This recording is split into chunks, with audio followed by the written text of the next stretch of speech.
So we're here at the conclusion of day one at the ADCC, and I have with me some special guests, and we're just going to ask them some questions. So we got Owen here who's put on an amazing performance. We also got Charles, who's a strength conditioning coach. So I thought it would be worthwhile to ask them how the day played out and how they both experienced it from kind of like coach's perspective and athlete's perspective. So tell me, man, coming in today, how did you feel and how did that go with your performance? I was pretty calm. I didn't expect much, and I actually was happy with the first round matchup. So yeah, Xande. I didn't know I wanted that Xande first, but when they announced it, I was pretty happy with that. Great, and then I don't know, it's kind of weird, I'm not going to lie. I feel like he kind of gave me his arm at the start, and then afterwards he was kind of breaking, he just didn't do anything. It's fucking weird. So you broke his arm? I broke his arm, yeah, 100%, yeah. He was icing it and shit afterwards. Oh, wow. Yeah. So how's it feel to retire a legend? Jesus. It's bad, I'm not going to lie. Yeah. I mean, it's good for me, but bad, I've got to pretend to be guilty at least. No, come on, like, it's competition. Yeah, of course, yeah. And for yourself, like, watching that, knowing the work he's put in. Mate, it's just awesome. Like, Owen's probably one of the hardest working athletes I have, and it's just like seeing his progression over like the last 12 months to getting where he is now. Obviously putting on like 9-10 kgs. 8 kilos. 8 kilos. Yeah, 8 kilos of just proper muscle mass. Juice free. Man. Juice free as well. Juice free. He's There you impressive. go. Natty. Mikhail said you were out of shape before. I used to smoke a lot. I stopped for a bit, that's all. That's all, nothing crazy. To be fair, after my first match, my lungs were fucked. Like, I don't know, I was like hot lungs. I don't know if you've ever had that before, but yeah, just very like painful lungs. You did 15 minutes, did you? Yeah, it was something like that. Yeah, it was 15 minutes actually. It went the full time, yeah. So yeah, 15 minutes. Yeah. This show, it's the kind of biggest the ADC has ever been. Yeah. How does it feel to be part of such a big event and knowing you're coming into finals tomorrow? Yeah, good. I'm gonna up the rates for privates, that's it. And yeah, any comps, they gotta pay me more, that's all. Maybe that's the plan. Yeah. And do you feel the plan that you've made with the preparation, being here today, having the success, how does that correlate with how you think about how you program for BJJ?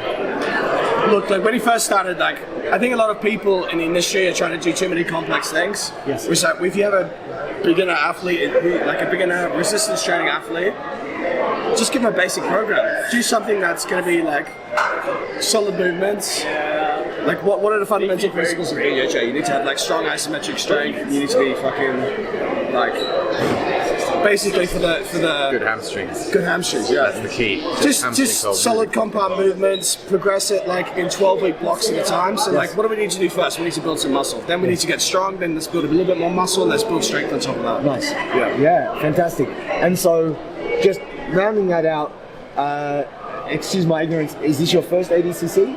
Yeah, this is the first one, yeah. Wow, and here you are going to the finals. Yeah, great. Having experienced that, what advice would you give people going into their first big tournament, just in terms of preparation? My preparation was okay. I didn't do that many specific rounds, to be honest. Just be relaxed. I don't know. Don't be like jumping and slapping your face. It doesn't help. Don't do roids. You end up kicking someone's leg and getting a negative. That's it, basically. Yeah, fuck knows. Nice. Yeah.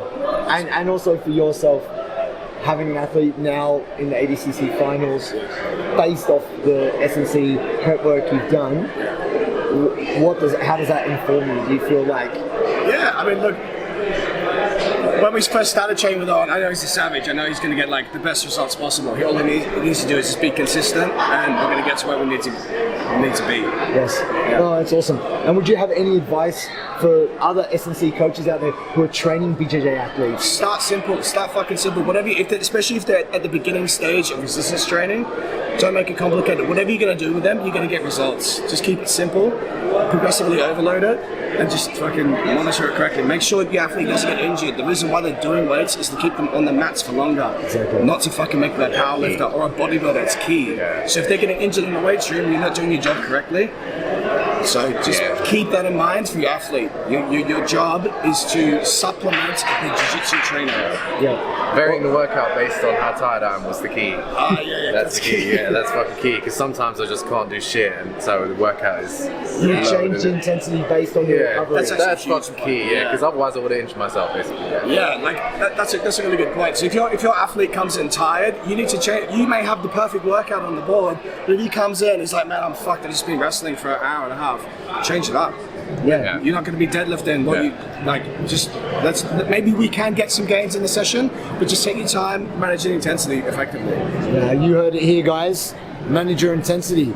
So you might be looking at a future ADCC champ. We're gonna find out tomorrow. Thank you, Owen. Thank you, Charles. Good work, boys.